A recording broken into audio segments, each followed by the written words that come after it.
YouTube. I'm seeing horizons. Oh shit. Maybe. Yeah. Hang on, I gotta edit. I can edit that. Okay. But anyways, hello. Yeah. We messed up our intro. What a way to start the final season. I know you all are probably wondering what's going on, and I hate to say it, but me and Goggles have come to a very, very strong disagreement that has kind of ruined the friendship, and we are now ending the Pokechat. He likes waffles. Bro, waffles over pancakes any day. Like, if you don't like waffles, what's wrong with you, man? Like, come on now. Pancakes. You can literally put the syrup in each hole. It's Pancakes beautiful. Are an American establishment, Trey. And waffles aren't? The fine. I'm just saying, you don't go to Denny's and ask for the lumberjack slam and say, "Can I have waffles instead?" I'll go to IHOP and get waffles. The International House of Pancakes. Yep. Oh, you are evil. You see, folks. This is why we can't be friends anymore. And thus, the Pokechat is coming to an end, unfortunately. Over breakfast items.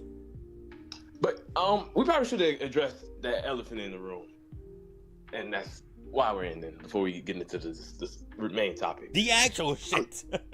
yeah. I'll just take care of that while I'll share it out, buddy. Well, okay. Well, first off, hello everyone. No, you aren't on deceiving you. We're not clickbaiting. This isn't like some April Fool's joke in May or June. What's up, Koro? The official era of Pokechat Live is coming to an end, and let me actually share this everywhere so that way we can get it folks in soon. So that way. Also, buddy, I hate to do this to you, but you misspelled season. I was drowsy. It's okay. Fuck. You know what? It wouldn't be a Pokechat episode without our antics. Misspells, me ruining the intro. Yeah. We still here. We're still here. It wouldn't be Pokechat if I didn't find a way to screw things up with the title again. You and me both. Wrong thumbnails. Me and God was arguing over pancakes and waffles, or Like and Rock midday versus midnight. But hey, call me when dawn comes around. Oh wait, we can, cause fucking Dawn is nowhere to be seen. Cause fucking Murdoch on midday instead. He got the best form. I mean, we should have got Dawn, but it's okay. Also, give me 1 sec. I gotta take a call real quick. Carry away, Goggles. I don't know what you expect me to do by myself. I'm just making sure notifications are being sent right now. So bear with me, folks. Bear with me.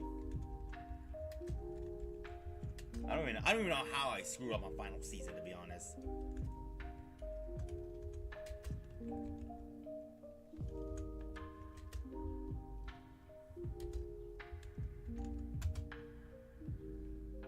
There we go.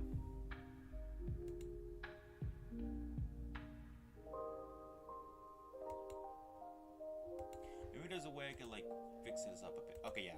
Alright, perfect. I can do it. Okay, I'm back. Good news. Can you hear me? Hello? Yeah, I can hear you. Good news. I can fix the thumbnail. Okay.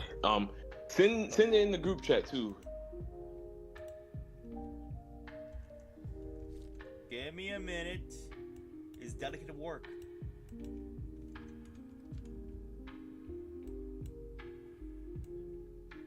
Nope, that's not what I want to do. No, stop grabbing that one.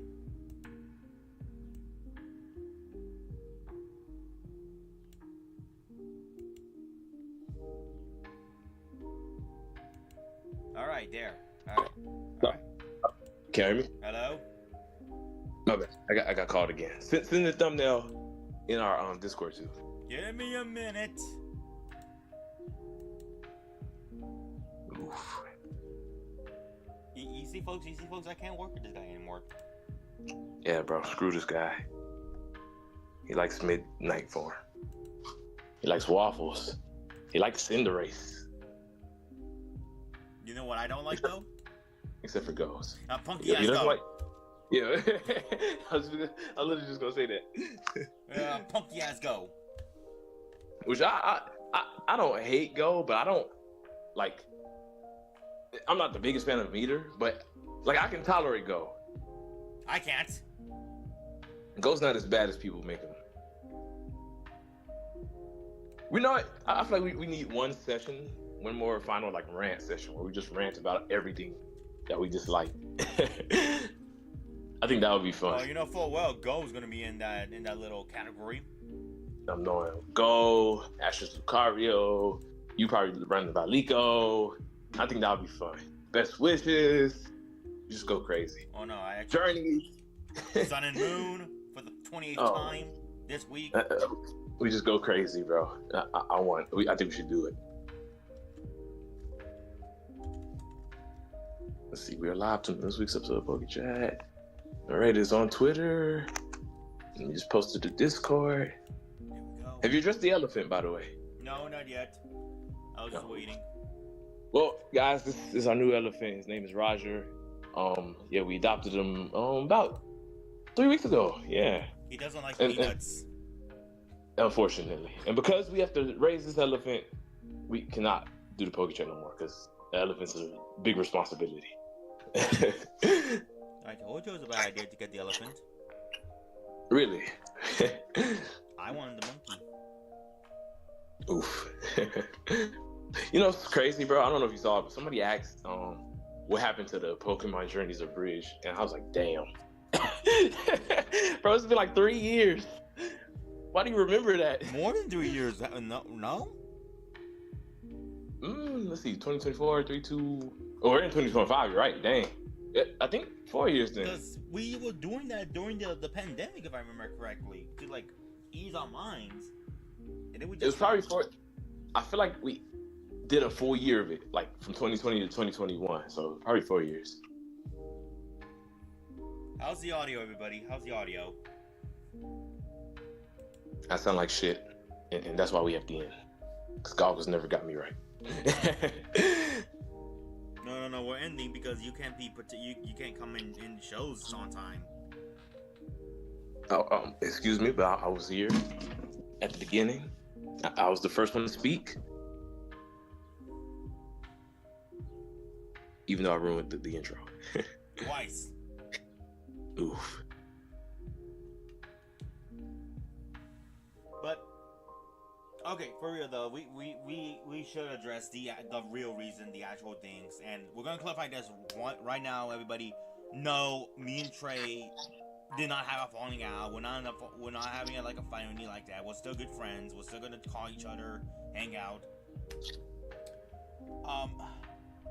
One of the main reasons why Pokechat Live I've decided to like, or at least we decided to like end Pokechat Live now, is just time. Like, as time progressed on, it's becoming harder and harder to do Pokechat Live these days. Adulting. Yeah, like we have like responsibilities, like trying to get a new job, like having education and having like side gigs and all that stuff. It's becoming harder and harder for me and Dre to really do Pokechat Live now. And plus, the second reason why. Now, I'm not gonna get into details. I'm just gonna say I am burned out at this point. Like, personally, for me at least, I'm getting burned out with Pokechat Live. And I'm gonna try to end it on a high note and like continuing onwards while feeling stressed and overwhelmed with everything. The last thing I want to do is make contact that doesn't feel like I put my 100% all in it. And since the announcement of the final season, I have become more motivated to like continue to do Pokechat Live for the final season at least. But that's about it. I just want to do the final season and close this chapter of our lives properly.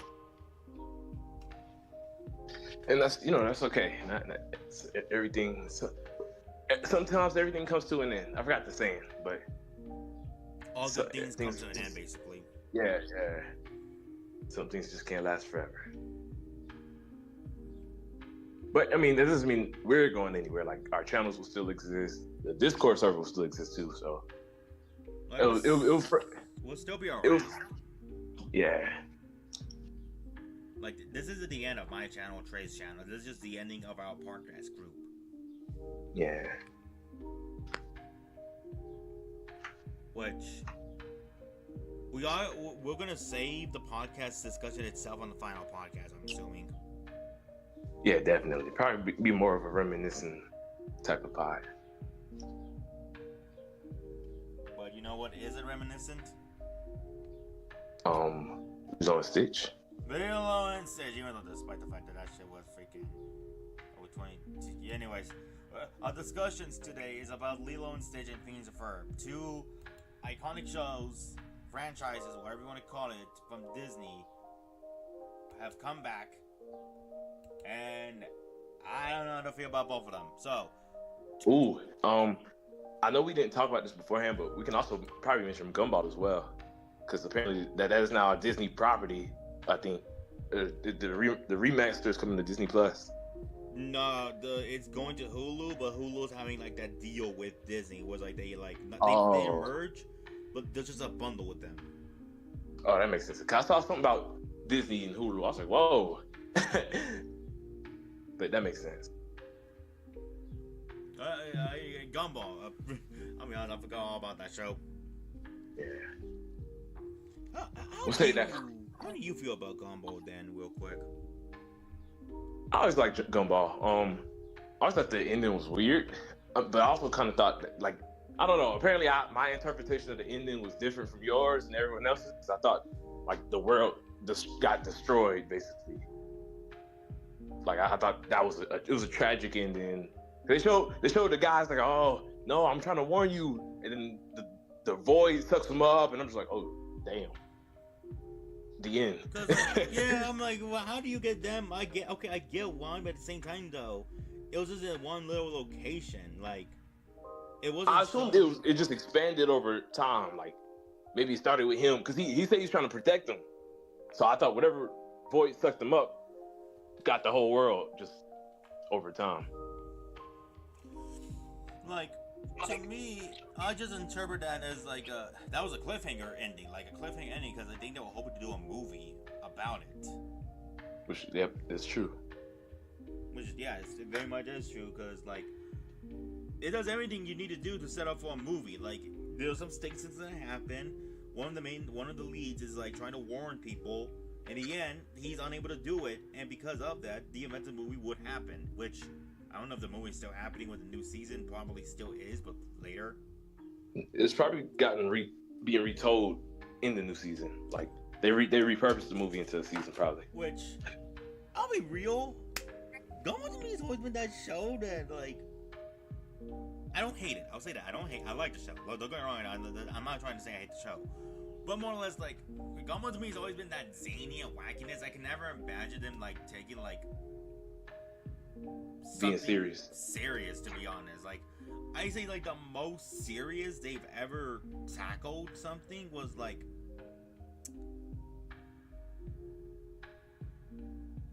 shit, like, I can't even remember, like, freaking,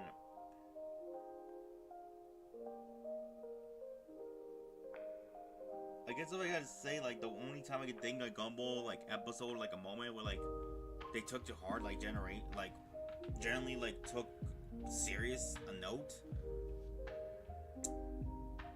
would probably have to be, shit, see, this is the issue. Gumball to me is always that real show that, like, it never really did anything like that, but it didn't need to do that. I don't know, elaborate. Like, okay, I'll give an example.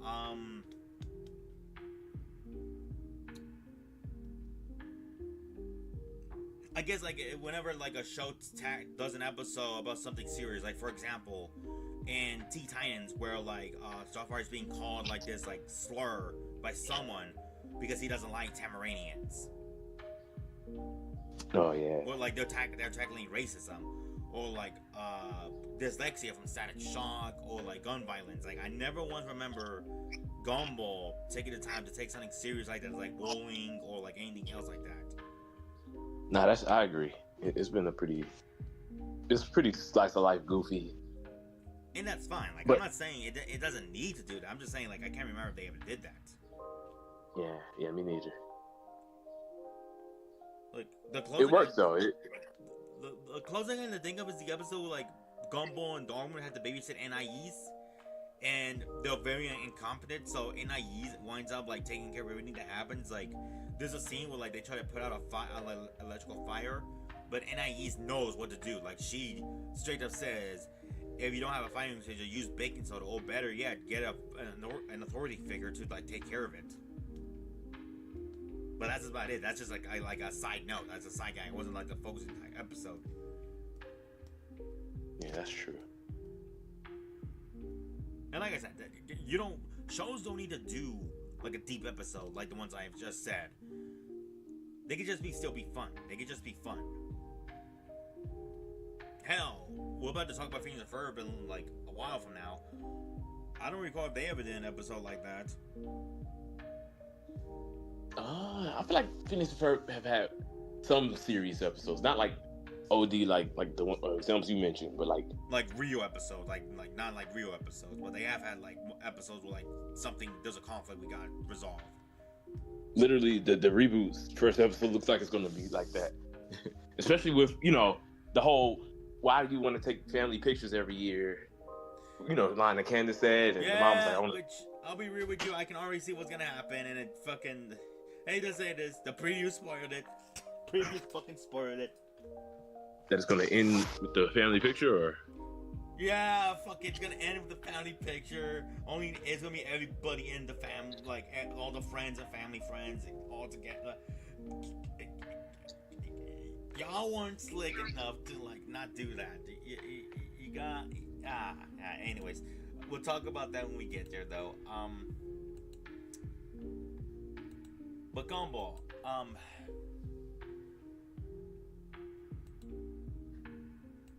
let me ask you this quick question then. What was your favorite episode of Gumball then? Like your all-time favorite episode? I don't know. I remember vividly the one where their voices was changing, and I think I appreciate that one more now because I didn't know that's how they actually switched the voice actors.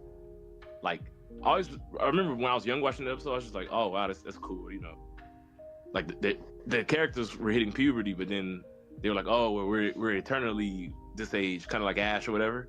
But now that I learned that they did that because the actual real voice actors were hitting puberty, and that was their way to switch, and it was so seamless that you didn't really I never noticed it. Like I thought that was cool. I thought that was a cool episode. Wait, was it the episode with like Gumball and the one would like turn into men?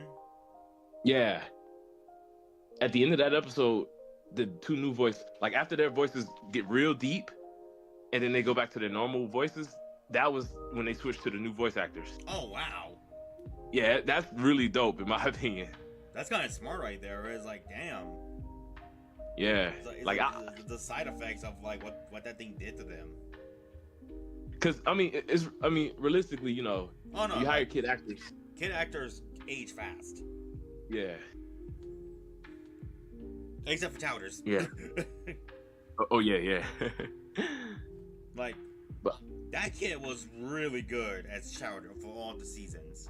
Despite granted, Chowder only lasted for like 3 seasons, but still, that's like still an accomplishment right there. Yeah, definitely. Yeah, Gumball was around for a while. If I gotta say my favorite episode, Gumball. There's a lot of good ones out there. Like I really like. There's some good ones episodes. Like I like the episode where like they buy a new video game, but it's for the wrong console, so they're trying to get the money back. But like fucking Lenny like can't do it because his manager has like some policy. So Richard decides to go all beast mode, gets his fucking mustache or whatever, and just goes and confronts him. I'm like, damn. Like, oh yeah, I really do like Richard though. Like, despite him being like a slacker, like a freaking lazy bastard, he's generally a good dad. Like, he does care for his kids. Definitely, man. Also, hold on, I'm gonna have to mute one more time. Give me like 2 minutes. You know, at this point in time, I should probably play a game with the chat to have the time cards. Oof. I'll be back. Folks, let's play a game. How many times do you think Trey's gonna get interrupted and mute the call in this final season? Let's have fun with this.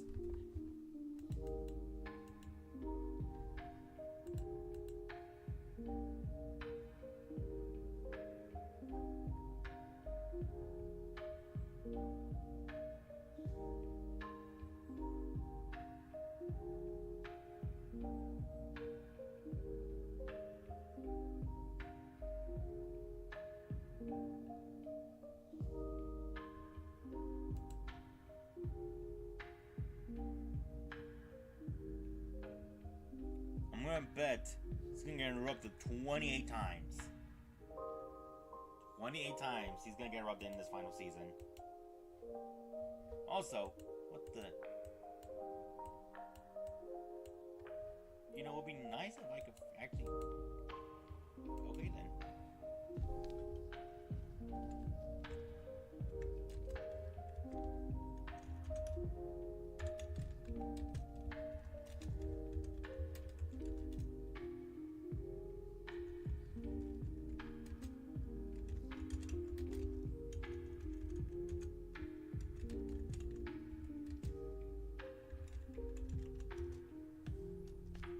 There. I'm betting 28 times.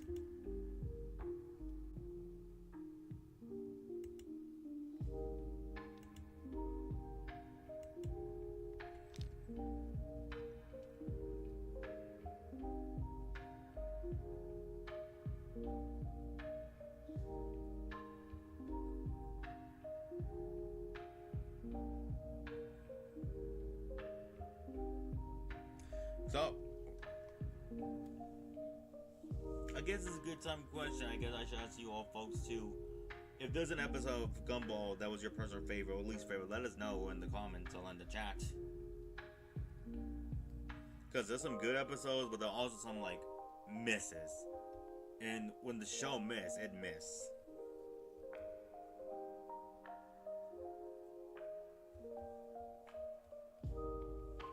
Like, I can't remember. Even when I say miss, I actually don't remember that many episodes I actually didn't like from Gumball, to be honest.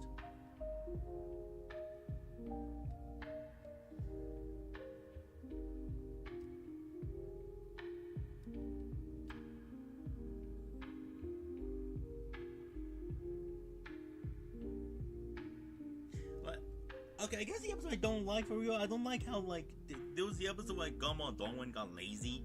Just want to have, like, a lazy Saturday. To the point where, like, they literally, like, the rest of the family were, like, in trouble. Like, they're about to fall off a cliff. And Gumball selfishly just decided to stay in his chair. Because he made a vow he wasn't going to lift a muscle. I don't know. To me, it's like, really, dude? Really? Like...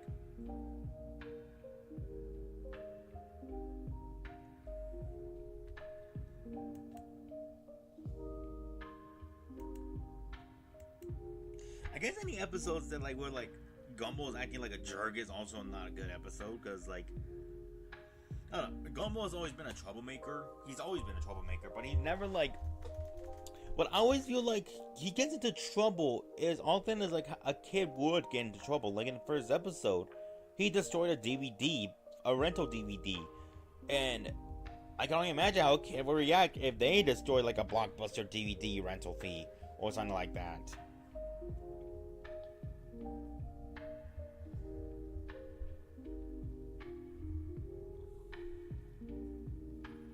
Like, I'd say, like, early Gumball to me just felt more like a kid, was like later seasons of Gumball, he felt more like chaotic, I say.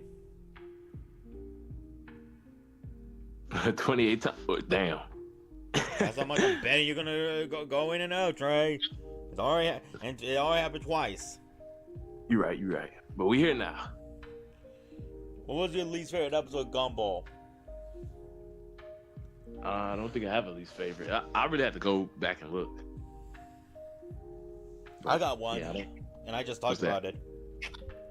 What is it? Remember the episode where like Gumball and Darwin are like, it's a Saturday and they just want to be lazy all Saturday? I think so. And by the end of the episode, like the rest of the family were like, well, about to like fall off a cliff because their car got like, well, about to fall off the bridge. And Gumball, I think the reason I remember this episode is because it just aired at least recently. Like it like recently rerun. So Gumball and Darwin rush, but the way they do it is like they'll steer in like their chair or whatever, because they don't want to lift a finger or anything like that. Mm-hmm. I don't know. To me, it just felt like Gumball's being a dick for not helping out just because he wants his lazy Saturday. Yeah, I don't really remember that episode. I had to go back and see it. But point of fact, Gumball's coming back. Don't know how to feel, to be honest. And yes, I know too already King of the Hill is coming back, but I don't think Trey's watched King of the Hill, so that's probably a discussion for his own time. Yeah, I haven't seen it. God dang, we really are in an era of reboots this year, aren't we?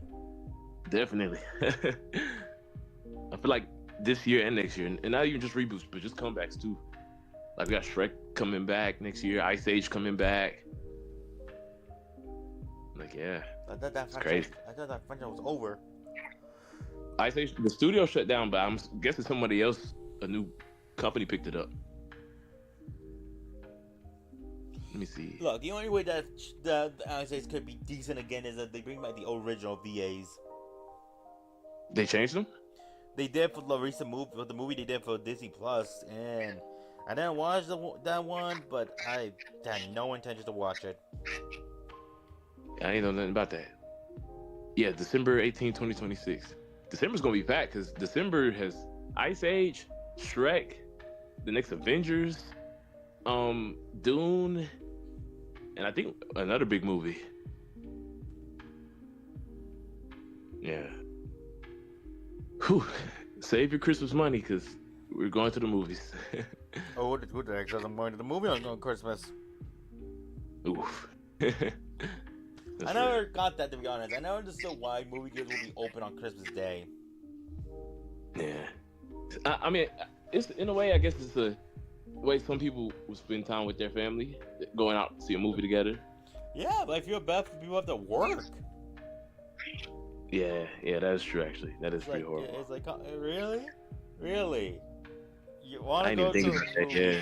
You want to go to a movie on Christmas Day? Yeah, that does suck. But Bad. you could have just watched the movie at home. That sucks. Dang.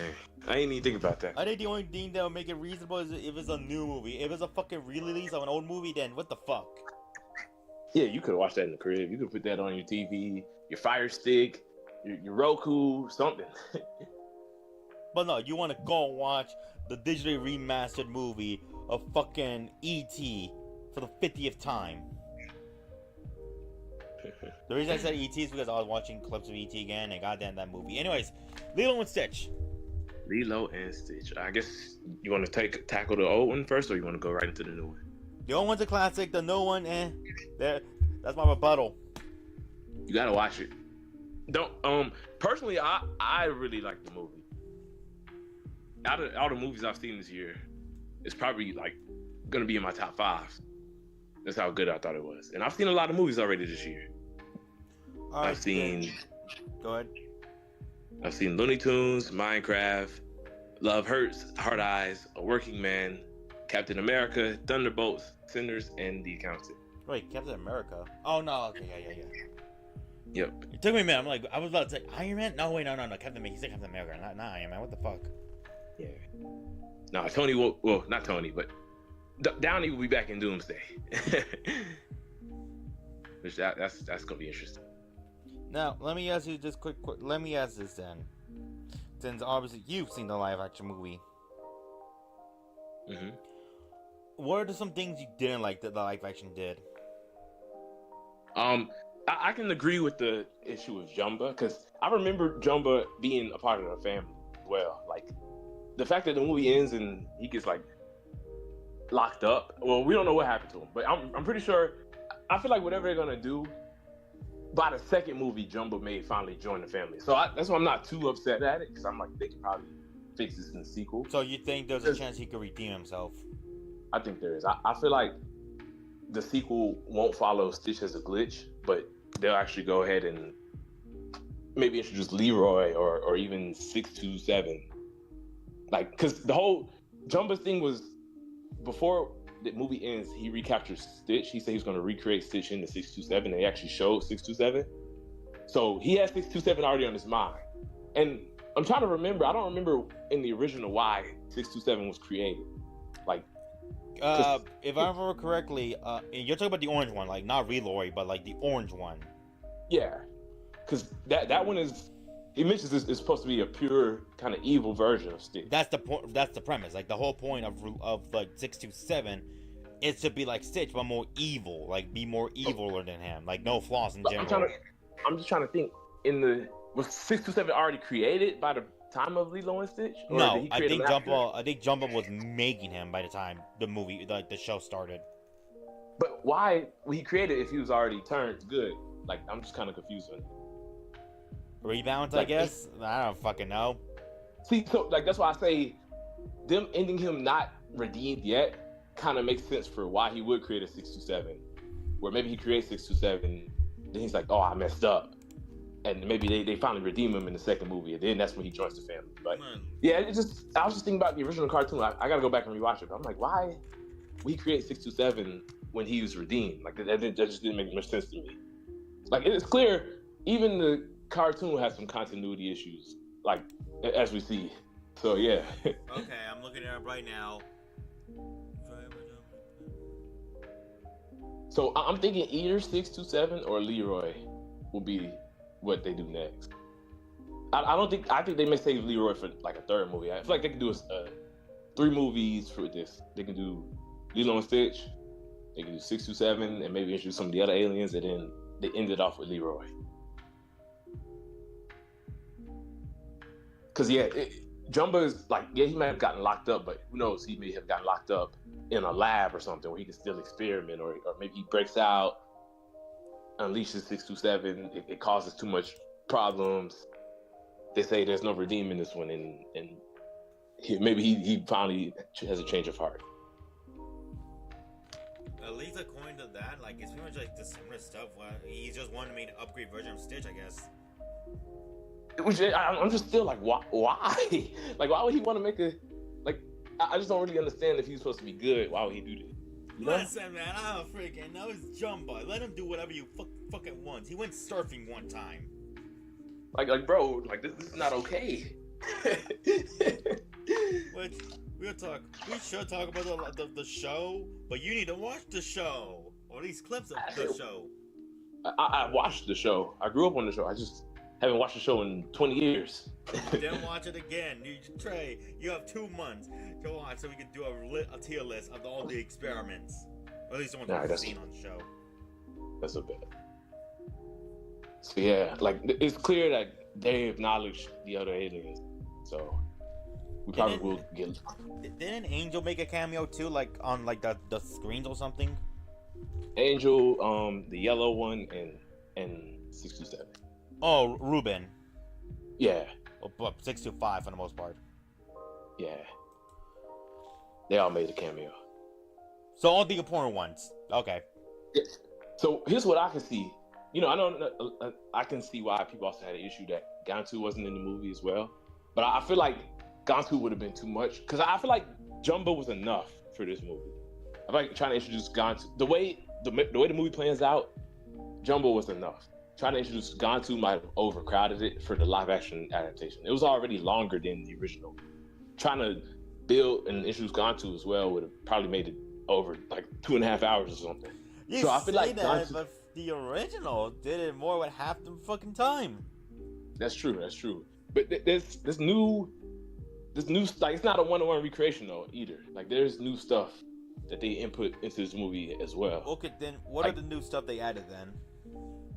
Like there's basically new scenes. Like you have to watch it really. I can't really explain it, but there's more. There's a lot more built on the characters that we already have. If that makes sense. Like they took the original and then they added to it. Did Stitch get the punch buggy and throw it at Jumbo yelling punch buggy? No, he didn't do that. Boo. But he did ruin some girl's car. Okay. I need to know this right here, right now. Was the girl like? How was her reaction when the car got destroyed? Heartbroken. It was funny because Stitch. It was funny because he tried to rebuild it. He destroys the car. He tried to rebuild it and give it back to be nice. And you just see their faces like, damn.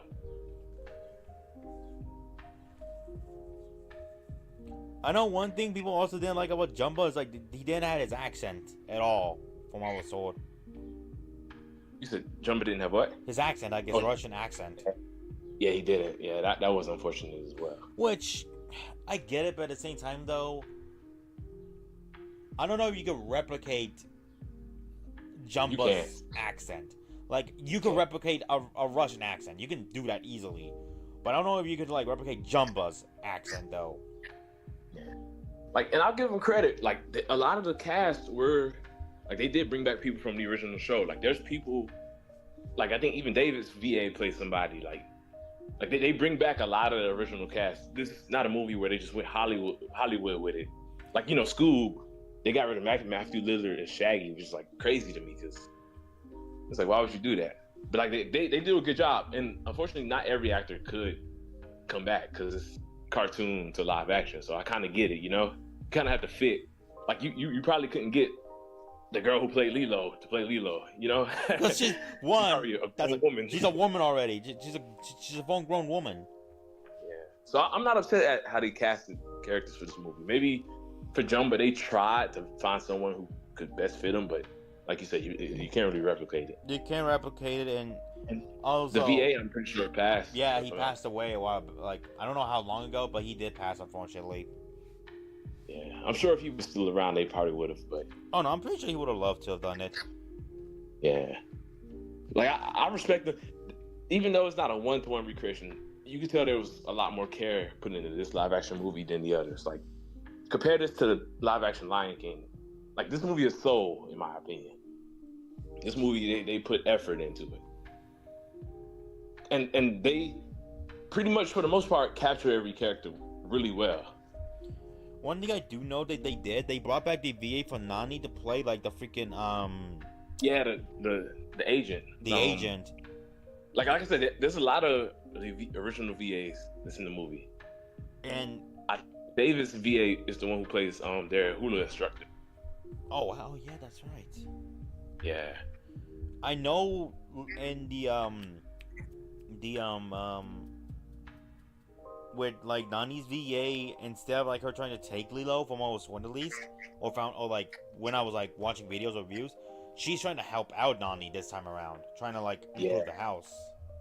Yeah, she did her best. The only one who's really against was Bubbles, and even he gets redeemed by the end. Like, I really like how they handle Bubbles. How did they handle Bubbles? Like, so he's actually a part of, like, the CIA. He's actually out searching for aliens, and he disguises himself as one of those agents that were trying to get rid of Lilo and stuff, to take Lilo away. But by the end, he has a choice where he can take what's the green guy with that one eye? Pleakley? Yeah, he can either take him in and, experiment on him or whatever and figure out what's going on, or he can let Pleakley take them to go save Stitch, because Stitch was in the ship being taken away by Jumba, and he makes the right choice. And by the end of the movie, he's actually a part of the family. Like, in a way, it's almost like he replaced Jumba, because he's there with them watching TV, eating popcorn. He checks on Lilo, make sure she's sleeping. I'm like, bro, did you just move in? Don't you got to go back to work? Like, I mean, if he, like, befriended an alien, I'm pretty sure he went AWOL. Yeah. Like, him and Pleakley were literally, like, chatting together, laughing on the couch. I'm like, bro, like, I wouldn't mind if they're gonna bring Bubbles back again. I wouldn't mind seeing them too. So wait, like, you mean to tell me this is, like, his first time interacting with aliens? He never met them beforehand? No, this is his first time. Oh, well, wow. I don't know if it's his first time. It seemed he knew it was something extraterrestrial, because, like I said, he worked for the CIA or whatever. I don't know. I may have to rewatch it. Because I know in the original one, he met the Grand Councilwoman before in Roswell. Yeah, this was their first time meeting.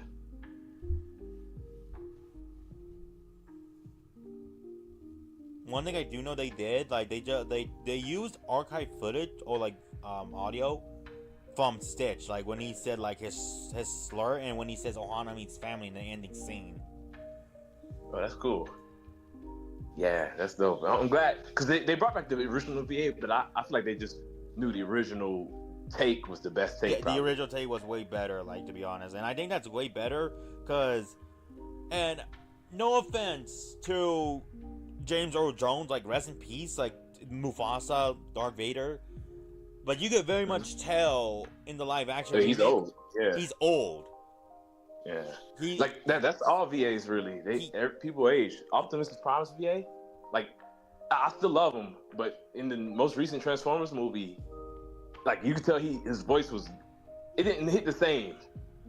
You know, he's 80 something years old. He's not gonna be able to hit them notes like he used to. Yeah, they won't be able. They can't hit the notes they used to back when they were like younger because they're aging up. Like he was like in his like early 80s, I think, or mid 80s, I think, when they did Lion King 2019. And you can pretty much tell here. You can pretty much hear is like he's trying his best. He's doing a good job. Don't get the wrong idea, but you can pretty much tell like, nah, he just did. Like you can just tell he put in more effort in the original one because he had more energy. I don't think it's a more effort thing. It's just his voice thing isn't the same. It's even with SpongeBob. Like I don't know if you can notice, but I noticed. I very much noticed. He does not sound the same. Like that's just aging for you. I think he still put in as much effort as he could. It's just he's old. It's life, you know. Shit, we're not gonna sound the same in 10 years. Good, you sound like a freaking 90s anime character. I'm Ash Ketchum. I said 90s. Yes, Ash was created in the 90s. Early 90s. Oh, oof. But yeah, overall, I like Lilo and Stitch. My initial reaction coming out was a 10 out of 10. Now that I've let it sit a little bit, I'll say maybe even a 9.5. It's not perfect, but it's a solid movie. Was there a post-credit scene? No, there wasn't. I figured I should ask real quick because movies these days love doing the freaking post-credits and end-credit scenes. Yeah, there's no end-credit scene. Which I'm like, you expect us to stay throughout the entire credits just to see 30 seconds of footage? Hey, the Thunderbolts had 2 minutes of footage. I didn't see Thunderbolts. Yeah, I know. I'm just saying it was more than 30 seconds. I'm just saying. Nah, that was probably the longest post-credit scene I ever seen. It was like 2 minutes and 30 seconds. I'm like, bro, when is this thing gonna end? I'm just saying, Sonic 3, like, alright, you show me Amy, cool. I'm not gonna stick around to watch fucking, 10 seconds of a crater and then we see Shadow. Yeah. I ain't doing that shit, especially since I felt emotional when I thought he died. Oh, man. The fact that you thought he was dead by the end of the movie is crazy. Well, that's because I assumed the movie was gonna take like a liberty approach, like freaking, like you have to take elements from the games, but they're making their own story as we go on. True. Shadow can't go, not like that. We live and learn. Yeah. I will say though, I'm glad. Like that's another thing too. This movie was originally made for Disney Plus. It was kind of a low budget movie. They only spent about $100 million to make it. But now that they've had this huge success, the sequel is probably gonna go crazy. It's kind of like Sonic 1 versus Sonic 2.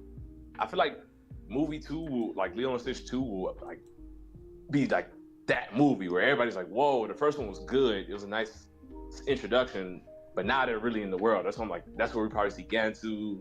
Jumbo probably becomes part of the family, cause Disney, they're gonna make them some money. It's already like broken box office records for the year, like compared to every other movie that's released. We are 6 months in now, so. But yeah, like what I can see from a possible sequel is 627 gets introduced. They maybe, instead of Gantu like being under the Grand Master Lady, he's already working for the hamster man. Hamsterville. Whatever. Yeah. So he starts the movie already as a bad guy then. Yeah, that's how I can kind of see it. Yeah, because like something people like, I think a lot of people forget is like Gantu was actually a good guy. Like he was, like, what happened was like, when Jumbo and Pleakley in the original movie were taking too long, the Grand Councilwoman just like fired them both and just said, Gantu, can you take care of it? And he said, I'll be there as soon as I can. But his tactics were questionable at best. His tactics were very questionable, which led to him getting like fired, which led to him going to Hansonville, which led to him going to like the villain route. Which I'll be real, you wanna know what I get from Gonzo whenever I see him in the show? What's that? I get Doofenshmirtz vibes from him. That's real. That's real. Like I see him actually making him a real threat though. Like maybe Hamster, whatever, is trying to catch all the experiments for whatever reason, and that's where he sends Gonzo out. Maybe Jumbo creates 627, but then he realizes he messed up. Like 627 is probably too much, and then he ends up protecting Stitch and everyone else from Gonzo instead of fighting against them. Like I can see it being like 3 opposing forces at first, but then Jumbo joins up with the family, and then obviously if they make a 3rd movie, we'll probably get Leroy. I feel like I would need to watch the movie itself because at least from what I can tell, at least Jumbo does not give a shit about family. Oh no, not you said Jumbo? Yeah.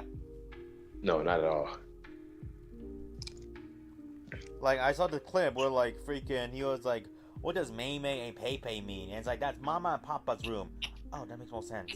And just straight up shoots the fucking room. I'm like, what the fuck? Yeah, he's cold.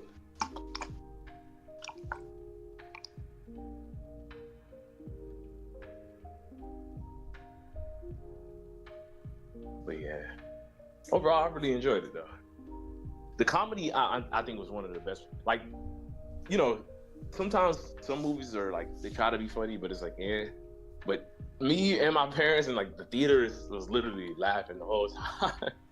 like it was actually funny, bro. One thing I want to say real quick, I like what the promotions did when Lilo and Stitch was coming out. If to those who don't remember, back in like when Stitch was coming out, Stitch was invading different Disney movies. Yeah, like there's literally a poster of him breaking through the Thunderbolts poster. Hell, there was an interview where they asked him, "Is he gonna be in Avengers Doomsday?" Oh my god. Yeah. Oh, which I want to go back to something real quick. So you remember how you was talking about the whole you upset at Nani, how she said like about the Ohana stuff and how they left the family, her mom and dad left them basically. Yeah, like freaking. That set up a good redeeming moment. I just remembered. Stitch is about to drown towards the end of the movie, and they go rescue Lilo, and she's about to leave Stitch, but Lilo reminds her, "What Ohana means family, and we don't leave family behind." And that's when Nani goes back in and actually saves Stitch from drowning. So it's clear she does. Like I said, it was more of an in the moment. That's why I said you really got to watch the movie to understand it.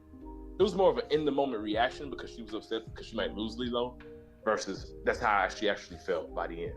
Because if she actually felt like that, she would have left Stitch. I mean, she almost drowned herself to save him, and because she knew we don't leave nobody behind. No, does she actually say the line or no? No, she doesn't say. By that point, Lilo said it. So I think that's my biggest issue. I think that's like, yeah, it's cool. Like, granted, I guess it's like a show not tell. I guess. Like I said, she may have said it too. I don't really fully remember. It was a week since I seen the movie. Because like obviously in the original one, it's Stitch's first night. He's causing havoc. Nani's had enough. He's about to take it back to the pound. And then Lilo says the iconic words, "Ohana means family, and family means nobody gets left behind or forgotten." Yeah. Yeah. Does Stitch say it too? Actually. Does he? I don't remember. I know they use the archive footage of like him saying "This is my family," but I want to know if like he says "Ohana means family" because that's like a powerful moment right there in the original movie.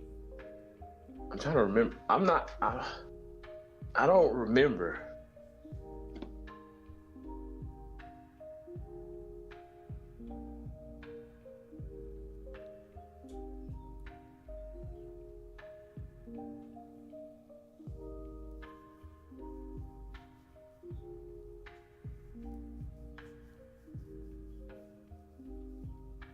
All right, let me answer this question.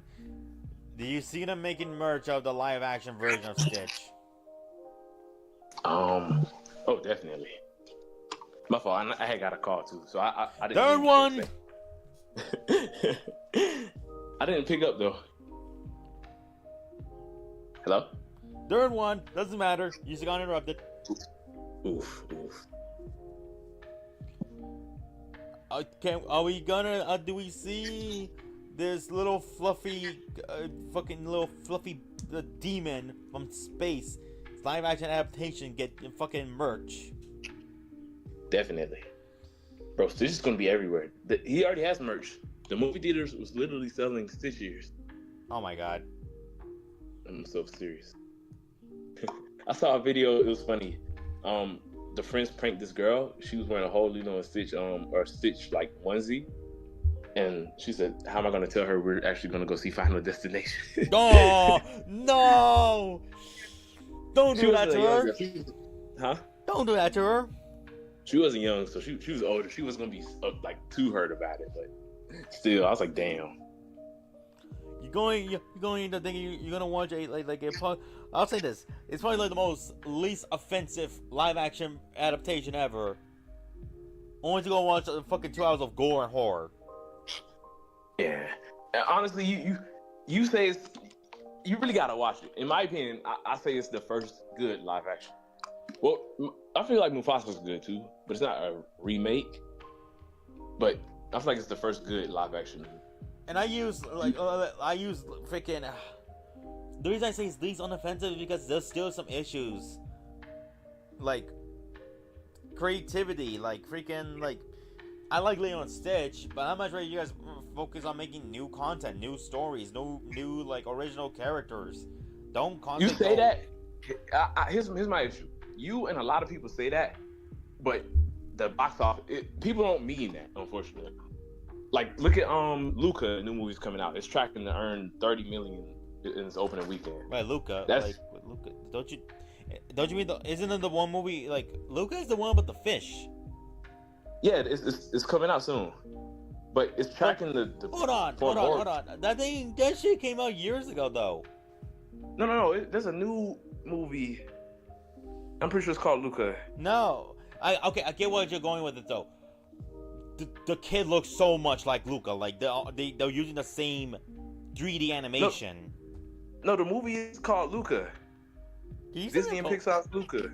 Okay, can you send me a poster? Because I'm telling you right now, like Luca came out years ago. Like the Pixar one. Okay, maybe you. I think you're right. It's not Luca. What's the new Disney movie coming out then? I don't know. It's about some aliens. Elio, I think. Elio. That's what I'm thinking about. Yeah. Elio. Which, listen. I would be more than happy to go watch these movies if I had the money. That's my issue. That's true. But still, unfortunately, new content doesn't perform well. Like, original content, people just go see sequels. Like, we're not helping the case, honestly. So they're honestly gonna make what people want to see and at the end of the day. My issue here though is like this: like y'all do realize Lilo and Stitch was new at one point, right? Like, it was. It was. Back then, I feel like people were more susceptible to new stuff. Like I just feel like nowadays we got to get back to that. Like that's back then, a lot of new stuff came out. Like a lot of that stuff was new, but now you think of the new stuff of today, and it's not really much that you can really call out that's like iconic like that. Like, I like Lilo and Stitch. I like The Lion King. I like Mulan. I like Aladdin. I like Toy Story. But god damn it, give me a new Coco. Well, not new. Unfortunately, I think they are making a new movie of Coco, which ugh.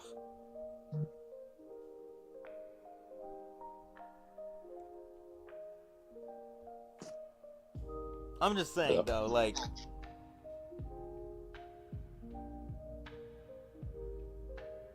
if we constantly like go back to the past a lot, then there's no future for like new storytellers, new creativity. I say that, and we're about to talk about a fucking show that should have stayed done. Oh, oof. which I guess is a perfect segue to get into the next one. Let's do it. Hey Trey, I know what we're gonna do today. Let's do it. Phineas and Ferb. Yep. Now, before we get into the discussion about the reboot, I think it'll be nice if we talk. Let's reminisce a little bit of like the series back then, like, well, at least when it like first aired. So, like, Trey, do you remember how you got into the show?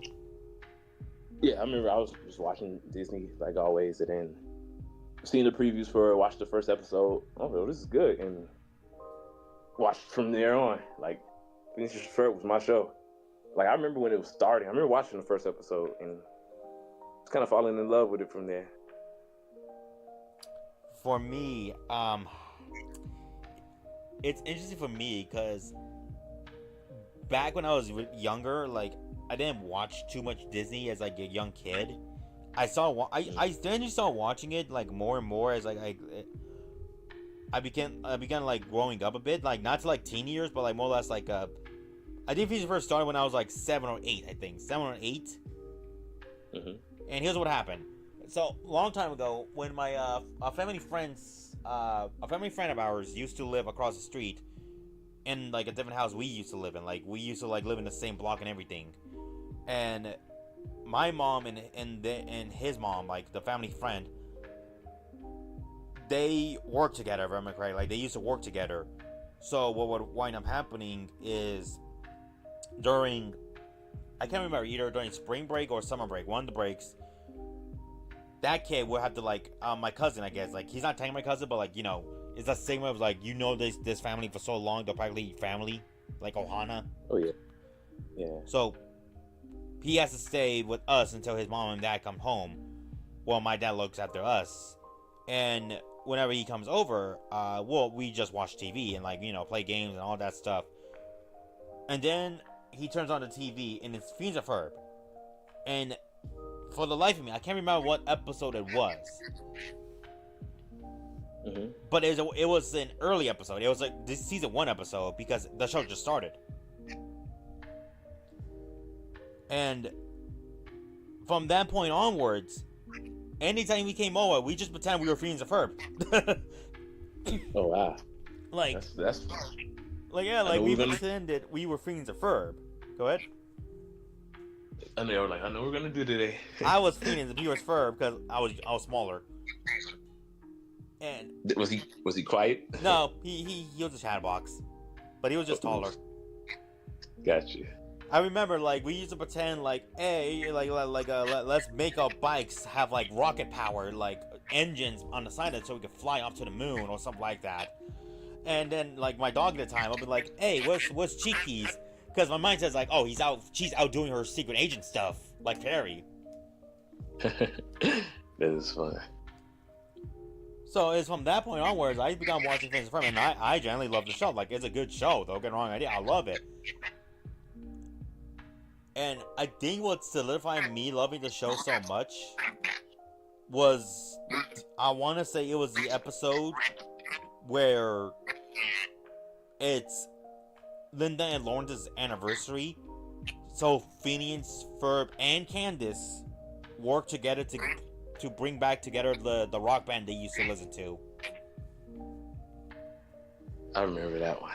And the reason why I love that episode solidifying how much I love the show, is because it helped me out like Candace more. Because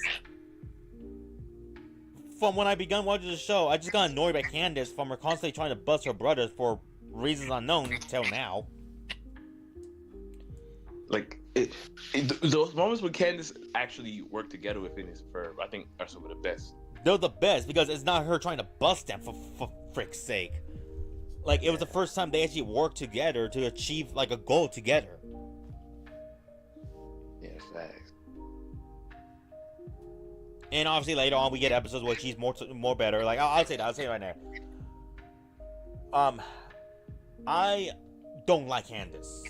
I'm gonna agree with everybody. I don't like her. But I tolerate her more now than I used to back when I was a kid.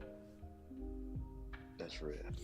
And the reason I don't like her is her constant one needs to bust her brothers. Now, that's the show's motif originally, like, obviously, and sad to say, I'm pretty sure that's coming back, which, I guess we forgot about the character development. I guess we forgot about that fucking movie about her against the whole universe. Yeah, we saw that in the preview, or the little footage they released. I guess we're just gonna forget about the fact that, like, we've learned why she wants to bust him a lot, and then forbids for her to get a character growth and, like, fucking move on with her life. Anyways. Anyways. This is why we need that rant podcast. So, okay, what was I going with this? Okay. I remember. It's not because she's constantly trying to bust her brother. It's because she made that an unhealthy obsession. Like, god damn. Yeah. People call her friends and called her out for it. I remember, like, I just saw the episode where, like, her and Stacey get into a fight because of it. Yeah. Because even Stacey's like, you're never gonna bust your brothers.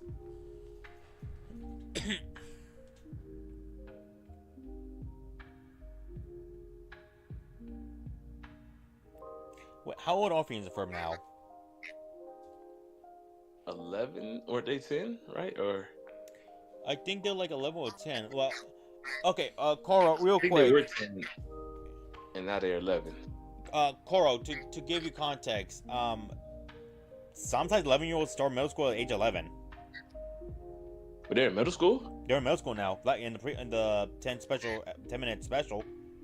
Maybe they're 12. I mean, yeah, that's true. But they're both. If every character was supposed to be around the same age, I say they're 12. Like, I can do a quick Google search. Because, like, I know I was 11 when I started middle school, but that could just be it. They just started middle school.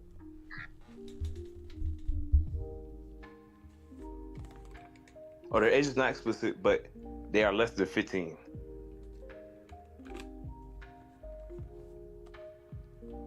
They're generally understood between 7 and 12. So we know they're not. I'll say they're 12 then. Yeah, they gotta be like double digits at this point. Yeah. But no, so like my issue with Ken is like she made like this unhealthy obsession of buzzing her brother so many times. Like it generally there was, like I said, there was an episode like her and Stacey got into a fight where they stopped being friends. Only for Phineas and Ferb just to do lemonade stand, like a stand lemonade stand until it became a giant chain. Like that, there's just a lot of episodes where I'm like, girl, just move on. Move on. Just move on. Why do you feel like you need to buzz Phineas and Ferb? Like, and like, okay, in the movie we find out, like, Candace Against the Universe, we find out why. It's because she's jealous of them. Yeah. She's jealous because they were so young, but look at all the stuff they've achieved. Meanwhile, Candace is like in her teens and she's barely done anything. But in reality, she did do a lot of stuff. Yeah, definitely. She sung a song with them in front of a huge audience. She competed in a monster truck rally just to land a parallel park, for crying out loud. She went to Mars. She was the queen of Mars. She helped with the Avengers. She helped the Avengers out. Like, what the frig? You went around the world twice. I still can't believe that actually happened. What else is there? Freaking... Like, you helped save the world so many times. You conquered your fear of spiders.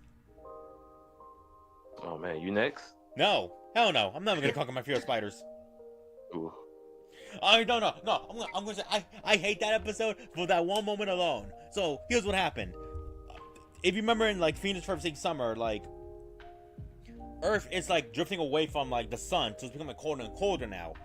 So what ends up happening is like Phineas and Ferb, along with their friends around the world, create like rocket jets for the Earth to get back to orbit. But there's one part they need, and Candace needs to go upstairs to go grab it in Phineas' box.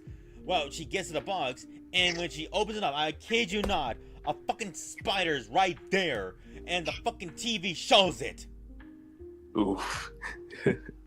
No, imagine how I felt. Traumatized. I was screaming with Candace. Oh man. I was fucking screaming with Candace. Cause I'm like, no, even I'm like, no.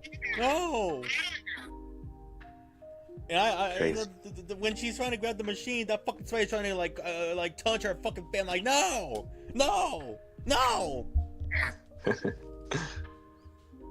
That episode made me think spiders even more. Dang. Hey, at least it didn't cause your fear of butterflies. Cough, cough, SpongeBob. I don't have a fear of butterflies, actually. It's just that episode was actually kind of scary. That was my equivalent. Train. Yeah, that episode was scary as hell, bro. This is why I'm never gonna do anything with the maid-legged demons. Anyways, you seen Kiro's question? Do you think they'll actually do a relationship with Jeremy? Oh, sorry, Cora. I was on tangents. Let me see. Yeah. Wait, what does it mean by like? What do you mean by that, Cora? Like, you mean like Candace and Jeremy? They're a couple. They've been established a couple already. Yeah. I guess maybe I'm not sure. Maybe like show. Yeah, I'm not sure. Cause like they've already done episodes where like we showed they are a couple. Like there was the episode Candace goes with him to like his mom's animal sanctuary. In the episode where like they take a picnic, like they've done a couple moments a lot. Unless if he's talking about like, okay, there's one thing Hello? Would they have vividly addressed or write that though? Hold on, you cut out for me for a second. Rico's question. Okay.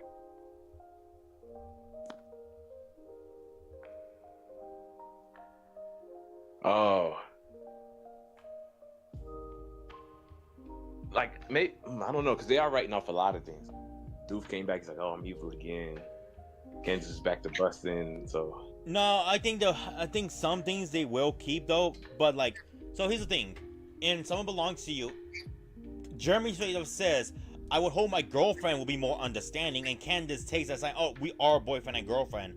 And by the end of that special, they kiss, and from that point onwards, they become official boyfriend and girlfriends. And that was like two or three more seasons afterwards. Like I'm pretty sure they're still a couple. They're not gonna break up or anything like that. I think Kiro's accent, are they gonna pull an Andy Mack on us? Remember? No more Andy Mack. Bro, that was so stupid. They were together, then they broke up, and then they got back together. Then they didn't know. I was like, bro. The only way I can see them breaking up is if Jeremy also gets tired of her busting. But unfortunately, that's what he likes about her. Yeah. Which I don't know why. Here's the funny part. Everybody likes Phineas and Ferb, except Candace likes them. Like she cares about them, but she made a personal mission to bust them all the time. I would have thought she would have gave up after that one episode where she dreamed that she actually did it and they went to jail. They didn't. She didn't, because that was fucking Perry's dream. Okay, I'm gonna say this right now. Oh, was Perry's dream? Oh yeah, it was. That was such a weird episode. I'm gonna say this right now. That is my least favorite episode of Phineas and Ferb. I forgot that was Perry's dream. Yeah, I'm not gonna lie to you, Trey. That is my least. Like of all the episodes, that's the one I potentially hate the most of Phineas and Ferb.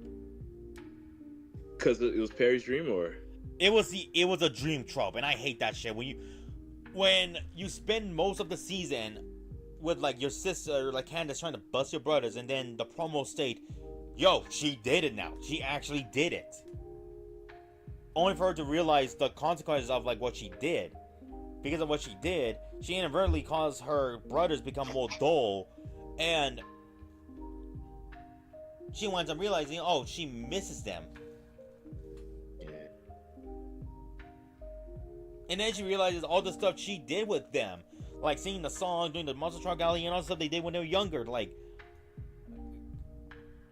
only for it all to be just a fucking dream. I'm like, are you freaking kidding me? Like, what makes it worse, it wasn't even her dream. It was fucking Perry's dream. So that makes the entire episode kind of pointless at this point. Yeah, it was.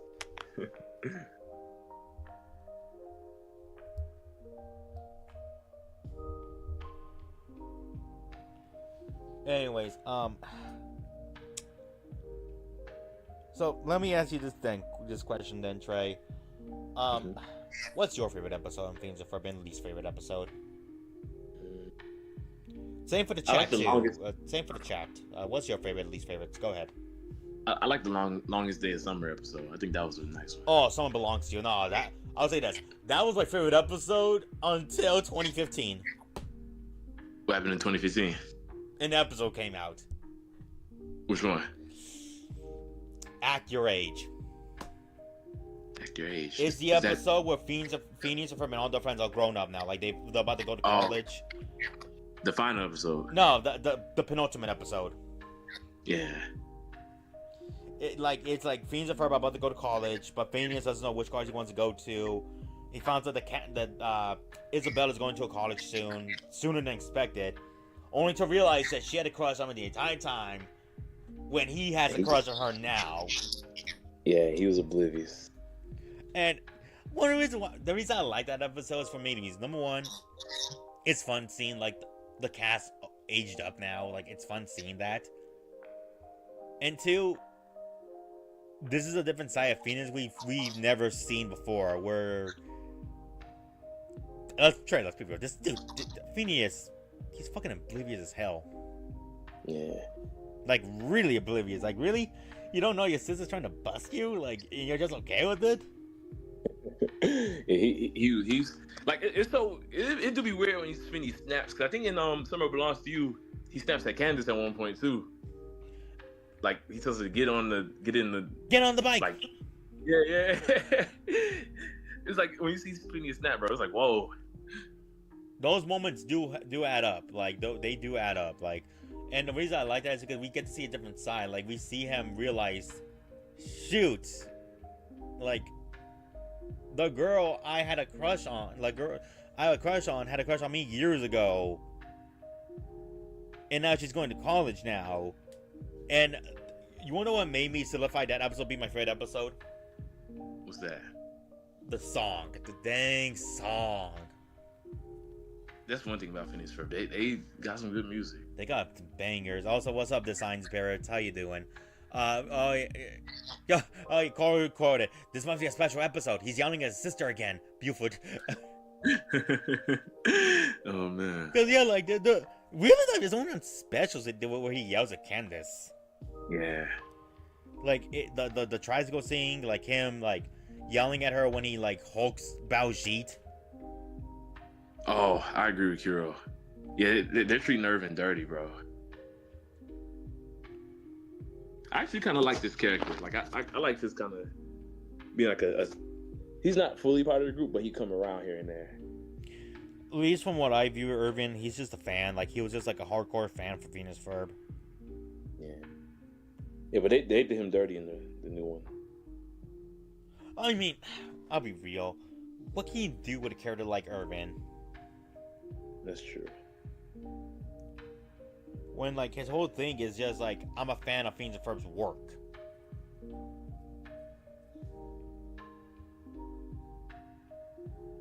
And I don't think this is gonna do some fucking crazy episode where he kidnaps them.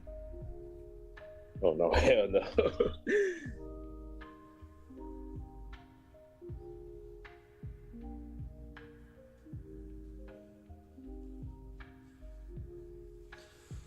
But no, like freaking, like you said though, Trey, like Phineas and Ferb, man, that show has some good songs. Yeah.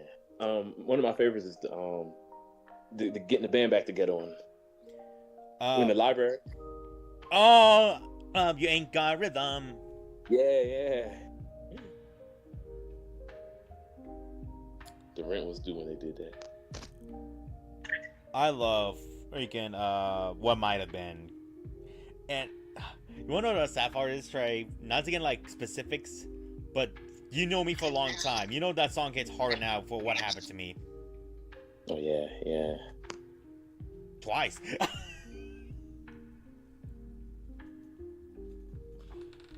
Like man, like that song. Like, it's sad, but it's so good though. Yeah, man. Prior to that, "Someone Belongs to You" was my favorite song. I feel like that felt like that if the show didn't end, you know, like if the show was supposed to end anywhere, I feel like that would have been a nice ending too. Oh, that would have been a nice finale. That would have been a good finale right there. Yeah. I thought it was, to be honest. I genuinely thought it was the finale. Yeah, it would have been a nice one. One thing. I already said my least favorite episode. What's your least favorite episode, Phineas and Ferb? I'm not sure. I don't know if I can think of just one right now, but I will say one of my favorite gags that I hope comes back is a platypus, Patty the platypus. Like, bro, they have to bring back Doofenshmirtz being the dummy with Perry. Design okay. I hope you are. Real quick, I hope you enjoy those two movies. I think I saw. I'm about to watch one of Soldier soon, actually, pretty soon. Wait, what happened? He's basically saying he's watching both Captain America movies. Oh, nice. Yeah, bro, they were great. Brave New World just came on Disney Plus, so I'll probably go give it another watch. I already seen it 3 times in theaters. So basically, you're hoping that Doofenshmirtz remains with his like we need those goofy doof moments, like. Oh no, we're still gonna get those. Like, I think one of my favorite moments of Doof and Perry was like, it's Perry dresses himself as like a plumber, and like all he really does is like just put on fucking the belt. He comes out like after doing the work and is like, what? That was so fast. You only did it in a few seconds. What kind of plumber are you? Perry doesn't know a platypus. Perry the platypus plumber. Perry the platypus. I'm like, what the? Really? I think another good one is the balloon. It's like a platypus balloon, and then they get a random fedora off of another billboard. Patty the platypus balloon. Oh man! I can see why he's kind of like annoyed by him. I love how people say one thing about Doof: he is going to judge you. He's going to call every platypus Perry. Which is true though. He's not. He's not going to be like, oh, every platypus is Perry. Like he's not racist to platypuses. Yeah. I think one of my favorite like Doofenshmirtz moments, weirdly enough, is like the moments where he's not trying to be a villain, but actually be a good dad to Vanessa. Yeah. I like his relationship with Vanessa. That's one of the better moments. You can tell he's giving her the father that he never had. Yeah, especially when we know how his father was. Yeah. He doesn't want that to be. He doesn't want like Vanessa to go do the same thing he did. Yeah. Which shows like I like that. Like what was I gonna say? Well, God dang it, I had it in my head.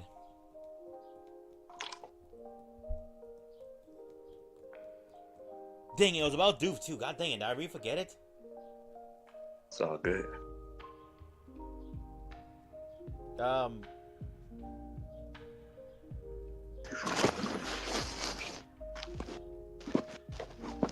Dang, I'm trying to think. God dang it. Okay, hold on. We're talking about Dr. D.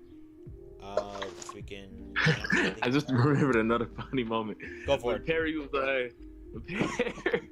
Perry was disguised as like the professor or some like scientist guy, and then Doof was like, "Oh, can you read your book?" And then Perry started speaking, and I was like, "Bro, what?" I was like, "Wait, what? You could speak?" Yeah, but he was actually just playing a recording. I tell you, bro, moments like that are great. Like, doctor, you're a platypus. Puts on a hat. Patty the platypus.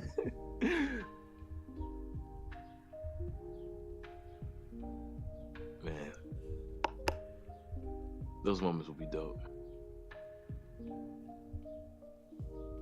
Dang it! Dang it! I can't remember. God, I'm trying my best. I know we were talking about Doofenshmirtz, and I talked about how like I like moments where like he's not trying to be a villain, but actually like being a good dad. But that's just it. Like after that, I'm like, God dang it! What was the example I was gonna say about him? I got you. I can't think any more right now neither. Oh, I remember now. I like how his relationship with Vanessa, despite the fact in the earlier seasons, she was trying to bust him. Wait. Vanessa was trying to bust Dr. Doofus with his, like, the mom, right? With the mom, yeah. Yeah, that's true. Because we got that whole Busted song. Yeah, that's true. I forgot about that, honestly. Oh, shoot. That was weird. That was kind of odd. Like, I liked it, but they only did it for like one whole season, and then they just dropped it. Yeah, it's not memorable.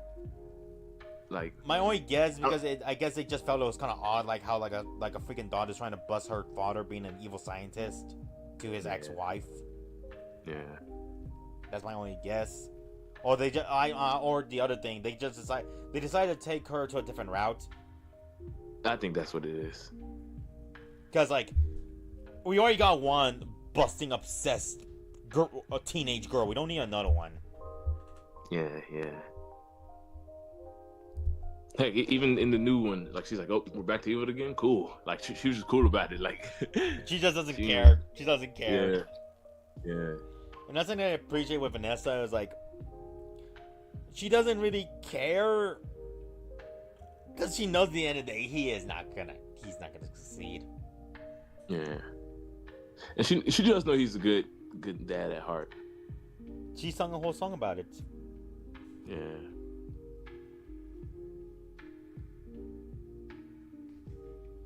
I think one of my favorite Vanessa moments is, like, I remember the episode where, like, everyone's at, like, this, like, really big store, and, like, Ferb is constantly meeting up with Vanessa because obviously Ferb has a crush on her, which, I mean, to be fair, who wouldn't back when they were kids? Mm-hmm. I did. He ends up getting a woman too. He does it. That is true. He does get her by the end. God, wow, Ferb. What? Damn. My man Ferb. Are we sure Ferb's not the main character anymore? Oh, he definitely is. This is his story. That was his story, actually. And I remember he's trying to help her out, and, like, there's that scene where, like, she's about to get, like, hurt really badly by the lawnmower on the, like, escalators, and Ferb fucking takes out his Swiss Army knife and, like, does goes flip every, like, nook and cranny of that thing, finds what he needs, grabs the bigger one, and just unscrews the lawnmower. Yep.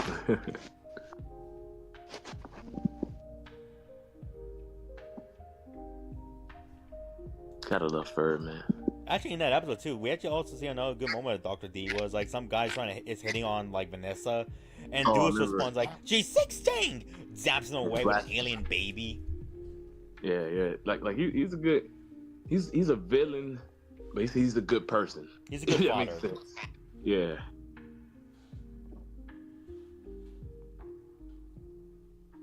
I mean, like, how dude went out of his way to give his daughter the best sweet 16 he can ever give. Yeah. And he inadvertently does wind up making it happen. Yeah, man. Yeah, he was pretty solid. Like I said, man, it's like anytime Dr. D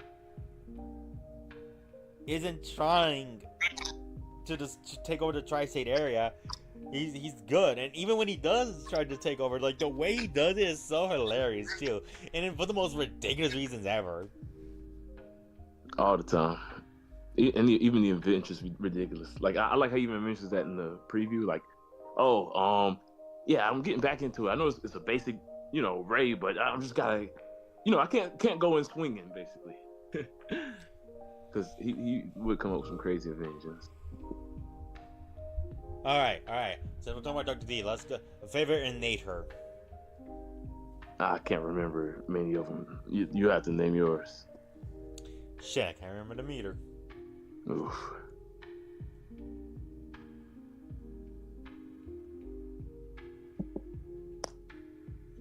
I guess I gotta choose one.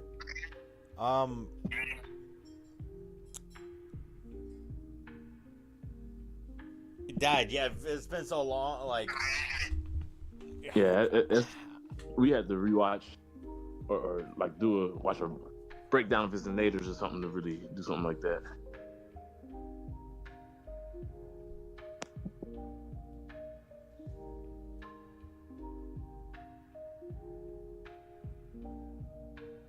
I'll say this though about real quick, do you see them doing another Christmas episode? Definitely. Like, they're even though this make no sense. Like, I think they're just gonna skip the season again, like they did with the more recent Christmas ones. I think that they just don't care. I always thought that was odd how they would just jump to winter time. Wait, ain't y'all on summer vacation? Like, the first one made sense. They did Christmas in July or Christmas in the summer. Yeah, but then they winter. Yeah. But then they just said, screw it, it's winter time. Well, no, I don't mind that because in the grand scheme of things, you do get winter break. You still get a winter break. Yeah. So technically, those episodes come after the season as well. Those come out after, like, when Phineas and Ferb went Christmas Vacation. That happens after the prior series, a prior season. Yeah. Whereas if this one happens, it'll be just the same thing. It's like it'll just be a different Christmas. Yeah. Which honestly, I prefer that over than doing a Christmas in summer trope because I never liked those, to be honest. It was cool the one time they did it. They don't have to do it again. They don't, like, even then, the only Christmassy thing they did in winter is just snow. That's it. Yeah. Unless you're talking about the other one they did. No, I was talking about the first one. Like, it was cool that they did it the one time. We don't, like, I'd rather them skip to the season. Yeah, like, and even with that one, though, like I said, though, the whole reason why they did it was because it was a hot day. That was it. Yeah. The only Christmas thing that happened was just snow and, like, them singing, like, this, like, really nice song, which had nothing to do with Christmas. It was just them talking about, like, how fun it is to, like, basically go skiing while still, like, going swimming. Yeah. Some people call it Wummer. Yeah, I remember that. Oh, let me see. Can we just talk about how freaking okay Lawrence is, like the dad is with Phineas and Ferb's inventions? Oh yeah, bro doesn't care. Even in the new season, like, you know, they're doing all this inventions and he's just there selling. I forgot what he was selling. But he's selling pies. like, He's giving away pies. Yeah, but he's seeing all that. He's just like, it is what it is. Like, I think that just shows just how cool he is with it. Like, I think if anything, I think he's just proud of how creative his kids are. It's kind of like a thing with, like, dads that, you know, kind of, and we're kind of chaotic too, guys, in general. So, like, I guess it's that stigma of, like, boys will be boys, I guess. Yeah. Because I like episodes where, like, the dad, like, tags along with Phineas and Ferb. Like, I remember he tags along a lot of times, actually. Yeah, definitely. Like, I remember the episode where, like, they go on the magic carpet ride on with, like, the floor of the living room, and, like, the monster truck episode, obviously, because it's like, dude, you witnessed an entire stadium around your backyard. That one was a good one. And then freaking there was the Max Modem episode, which, God, that song was so catchy. I love that song. Yeah, man. No, like, Lawrence just is he's just cool with it. It's like, no, that's fine. So long as they're safe, that's fine. It is funny when, like, in the Busted episode, he was at the house the entire time. He never noticed. Dang. Because Linda was like, "Did you know about this?" He's like, "What? No."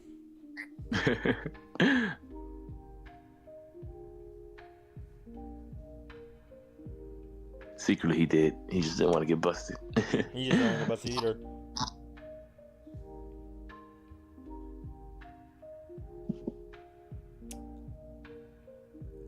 I guess one thing we could ask real quick: What's some things you hope that the reboot will do, like the new season? That's a good question. Like, it's clear they're going back to the generic, you know, stuff from the previous seasons. But hey, Ferb, I know what we're gonna do today. Hey, where's Perry? Perry the Plantopus.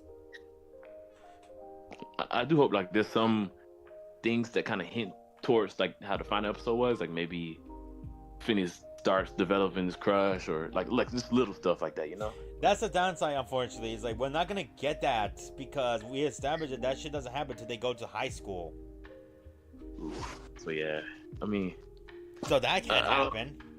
I feel like I guess it's you can't really do much because you know how it ends and you know what happened the season before. So it's kind of like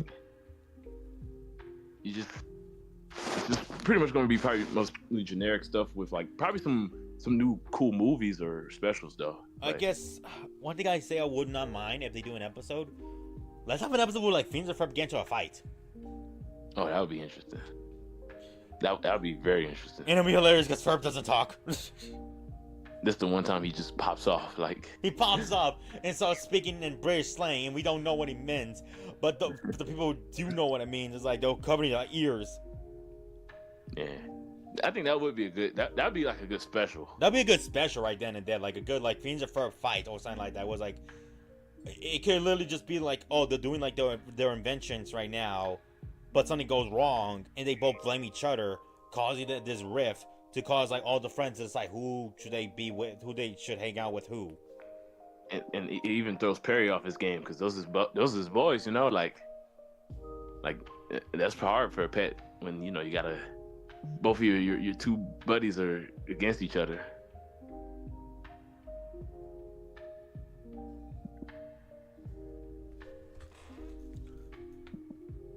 Like that Comic-Con parody. Something like that, but more or less like the reason I say that though is because they're brothers in the end of the day, like, and brothers fight, like siblings fight. Definitely. Even step siblings, like they still love each other. Okay, that'd be a good episode title: Phineas versus Ferb. Yeah. And you know who could like be in the mix of all this too? Candace. Yeah, she's the one who brings them together. She could be the one to bring them together to bust them again. Oh, okay. Yep. I'm sorry, but when you make her want to bust them again, that's who she is at this point, unfortunately. If she's not trying to bust him, she's being a simp for her boyfriend. Yeah. But no, like, I could definitely see it. Like, I definitely see sides with, like, obviously Isabella's gonna go with Phineas. Like, that's no questions. And when I say sides, I'm more or less saying like, who they're gonna hang out with.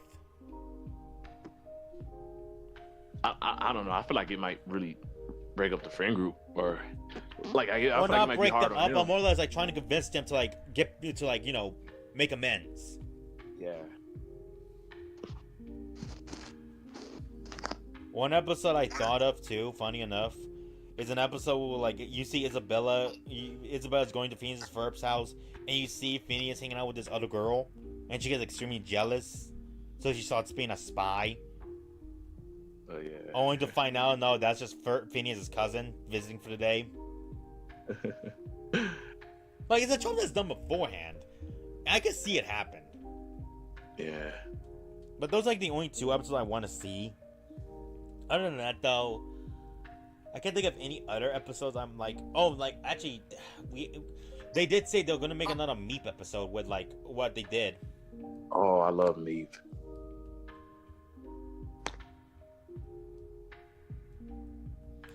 I love, like, the Chronicles of Meep, but goddamn was the second one so misleading. I feel like I remember it being like that, too. Yeah, like, they did this epic preview at the end. And it didn't turn out to be like that, right? Like, yeah. No, because, like, the joke was, like, they never planned to do Meatlips in Seattle. So they had to find a way to put all these scenes they put in into the episode itself. Yeah. Yeah, that is true. Because it looked dope. Fucking looked dope. It's like, yo, we're about to go into this fucking war against, like, fucking Mitch, or whatever his name is. Yeah, Mitch.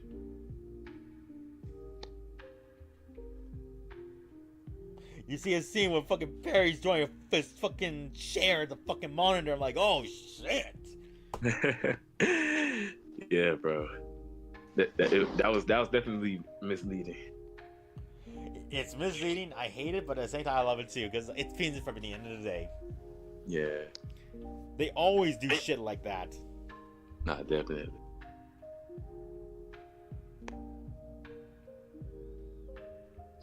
One thing I want to say real quick, the amount of travel they did actually in the last summer. Travel? Yeah, think about it. They went to the UK twice. Maybe 3 times, but twice. Alright? They went to Hawaii. They went to Africa. They went to freaking... Where else did they went?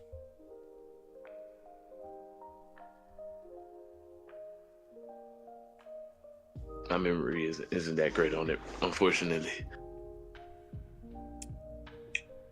Honestly, I think that was on the few times. But think about it. If you only have 3 months, how the fuck are you going all these places? You go to one place twice. Bro, that was no real summer, bro. I know that's not real summer. I'm just saying, though. God damn.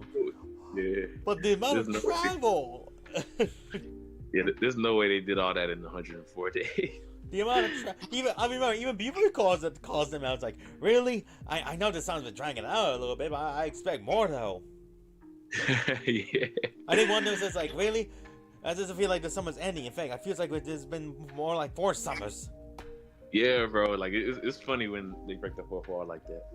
I'm glad they actually are doing a next summer, like instead of these are more adventures that happen in that same summer, bro. Yeah, I'm glad. I'm glad they're doing that at least. It's like, all right, at least you're establishing this is a new summer. Cause it just be like, bro, how long is this summer? Give me that summer. I'll take that summer. Yeah, for real. If there's one thing I'd low-key want to see Phineas and Ferb do in this time summer, that's the thing though. They said the bar so high last summer. Yeah, I can't really think of much either, but I feel like they'll come up with some stuff. They have a few good ideas. Like they had like gecko, they made like gloves and like stuff to like make you jump around like high buildings like a gecko. Oh, that's dope. They made an actual submarine. Honestly, Phineas and Ferb and Team Rocket could do some crazy things. The reason I say Team Rocket is because, they always have some crazy inventions too. The catch Ash's Pokemon. That's the crossover we need. Phineas and Ferb and Pokemon. Fuck, I was gonna say something about Pokemon, but you know what? Freaking, I want them to do like a parody episode of Pokemon, not like actual Pokemon, but like have like a franchise that's similar to Pokemon in their universe, and like Phineas and Ferb is like, Ferb, I know what we're gonna do today. We're gonna make our creatures come to life. And Doofus versus the Team Rocket. Apparently the platypus. So you know how many kids are getting into Osama now, right? You know that freaking Japanese card game toy-based show. Silly, what the heck is this? Who is this character? Anyways, I know that a lot of kids get their minds get subliminally message with like he's basically like trying to say like he's gonna use like Pokemon parody to fucking like create a new generation of like Doofenshmirtz army basically. Yeah. He's creating his raccoon.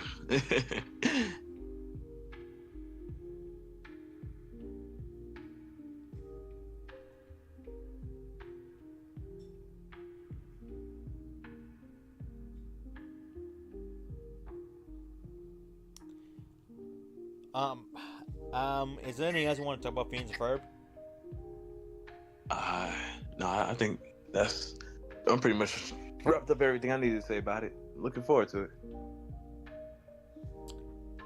I think I'm also like said everything I had to say about Phineas and Ferb. It's coming back. Let's hope they don't screw something up because reboots always do this. Ooh. Before we fully end though, there's one more topic that we can briefly discuss. What's that? It's not on Phineas and Ferb. It's something different, but I think we should mention it. The release date for Legends and the box art. Oh shit. Yeah, I forgot about that. I forgot about that too. Yeah. So October 16th, the same weekend that X and Y came out. And rip to Squishy, bro. People are making jokes about after all these years, we finally get a Zygarde game, and they crop Zygarde out of the box art.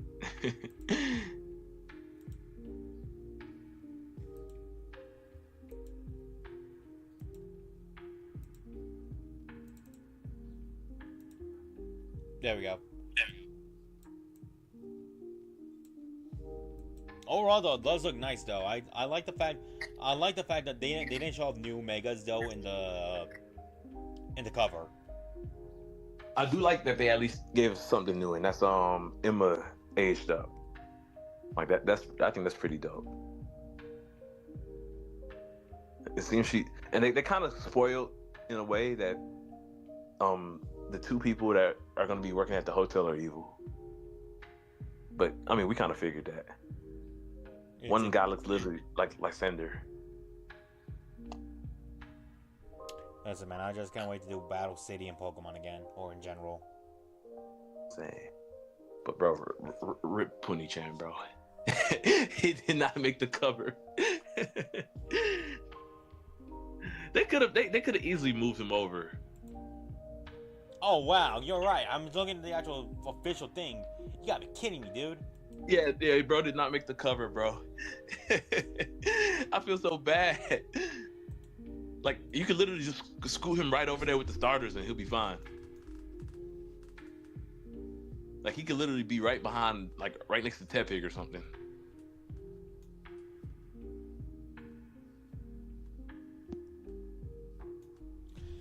Honestly, seeing that Chikorita, I think I'm choosing Chikorita.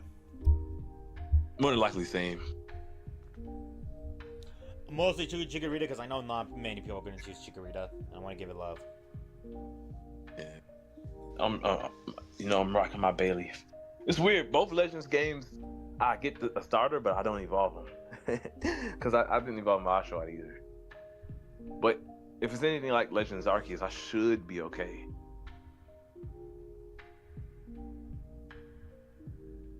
We'll see. But yeah, that's pretty much all I really gotta say about it. It's nice art. Can't wait for it. And glad to see Emma is here and older.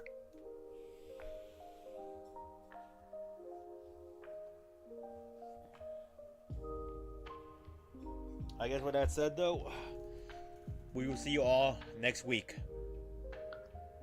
In 2 weeks, actually. Not next week. God damn it, Trey. Traveling next week.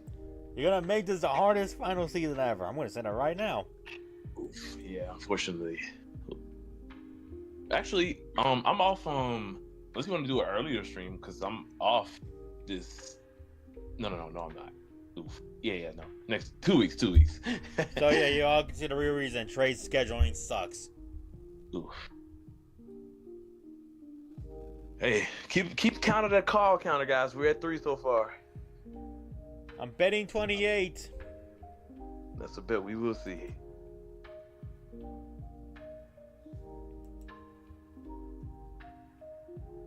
So I guess, with that said, I will see you guys. Wait, that's Markiplier's catchphrase. It's early, and I can smell food. So my mind is going to breakfast. So you all have a good night, good evening, good day, good breakfast, good lunch, good brunch. Pancakes are better.